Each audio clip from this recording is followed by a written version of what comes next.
ह्यो कुठला आग लागलेला धूर नसून ह्यो फक्त स्प्लेंडरच्या सायलेन्सरचा धूर आहे. आधीबांची स्प्लेंडर जाळ नक्कीच काढत नसली ना तरी धूर मात्र एकदम टॉपचाच काढते. आझाद चौक म्हणतात हो, हलक्यात का विषय नसतोय आणि धप्पा मात्र एकदम टॉपचाच असतोय. अरे का विषय पब्लिक तर सप्पला की विषय चॅनलमध्ये आपलं परत एकदा स्वागत आहे. तर आत्ता वाजलेले 8 आणि आत्ता आम्ही चालवलो आमच्या मंडळाची गणपती बाप्पांची मूर्ती आणायला.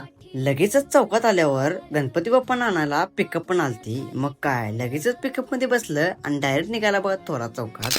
इचलकरंजी मध्ये आल्या आल्या लगेचच आगमन सोहळा बघायला मिळाला. ही मूर्ती कोणत्या मंडळाची आहे हे तुम्हाला माहिती असलं तर कमेंट करून नक्की सांगा. तिथला आगमन सोहळा बघून पुढे आल्यानंतर इचलकरंजीचा भाग्यविधाता म्हणजे धार ग्रुप यांच्या मूर्तीचं आम्हाला पिकअप मध्येच दर्शन झालं. त्यानंतर डोंबारटेकची पोरं यांनी केलेला विषय एकदम हार्डच होता, कारण यांनी क्रेनवर डायरेक्ट लाईट शो आणि साऊंड लावलेली. आणि असलं काय तर टॉपचा विषय बघायचा असलं तर एकदा इचलकरंजीमध्ये संध्याकाळी यायलाच लागते. आजचा मिनी ब्लॉग पार्ट 1 इथंच संपवतो. तर व्हिडिओ आवडला तर नक्की लाईक करा आणि चॅनलला सबस्क्राईब करायला विसरू नका.